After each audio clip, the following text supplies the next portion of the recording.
Келесі 944 есеп шығарайық. X-тің қандай мәндерінде өрнектің мәні теріс сан болады дейді. Сонда 2x минус 5 кіші 0-ден дейміз. Сонда x нәтижесін табатын болсақ, 2x кіші 5-тен x-тің нәтижесі 2,5 санынан кіші болады екен.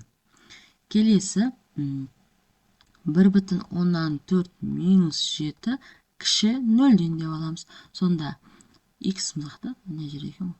1,4 x кіші 7 санынан. Сонда x-тің нәтижесі бізде 5 санынан кіші болады екен. Келесі 6 минус x кіші 0-ден дейміз. Сонда x-тің нәтижесі x минус 6 болады.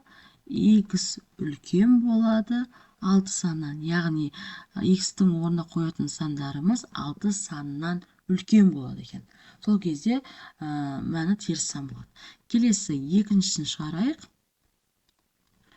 1 минус y бұл жағдайда 10 сан болады. Үлкен 0-ден деп аламыз. Сонда минус y үлкен минус 1-ден y-тің нәтижесі 1 саннан кіші болған жағдайда 10 санға тең болады екен.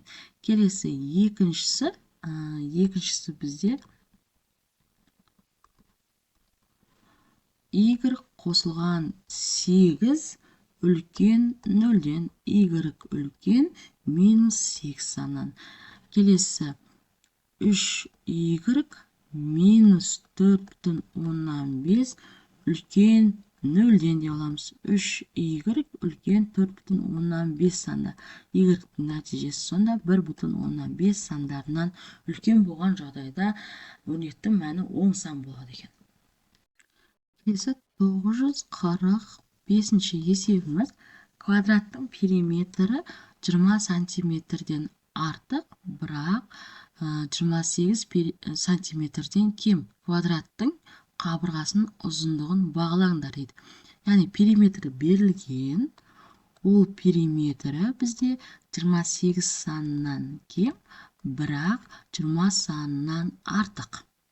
Енді осы жерде периметр тауып формуласын жазып алайық. Ол бізде 4ағ ден. Себебі квадрат барлық қабырғасы бір-біріне тең. Енді периметрдің орнына осы формуланы апарып қояйық. Сонда 20 саны үлкен 4ағдан, бірақ 28 санынан кіші деп. Енді осы жерден аны тауып алсақ болады. Сонда 20-ны бөлеміз 4-ке және 28 санын бөлеміз 4-ке. Сонда 5 болады.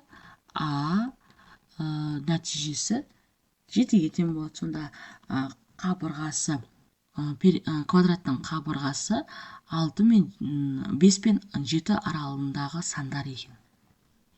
Келесі 946 есебіміз. Айман 2 дәптер және 50 теңгеге бір қаламсап сатып алып, барлығына 170 теңгеден кем ақша төледі.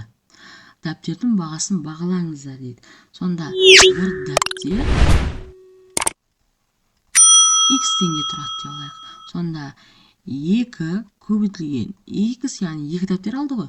Қосылған 50 теңге қаламсабымыз бар. Осыған 170 теңгеден кем ақша төлеген. Яғни 170 теңгеден кем деп алайық.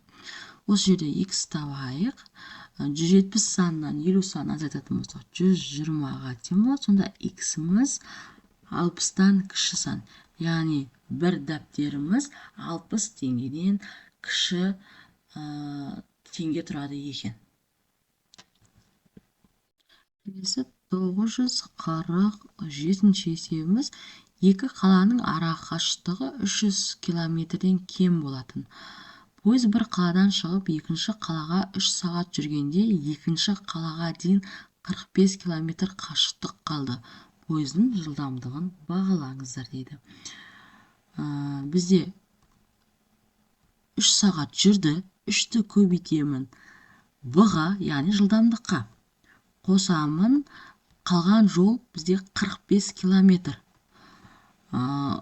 Барлық жолымыз 300 километрден кем болады. Сонда кіші 300-ден деп өрнектеп осы жерден v-ны тауып алайық.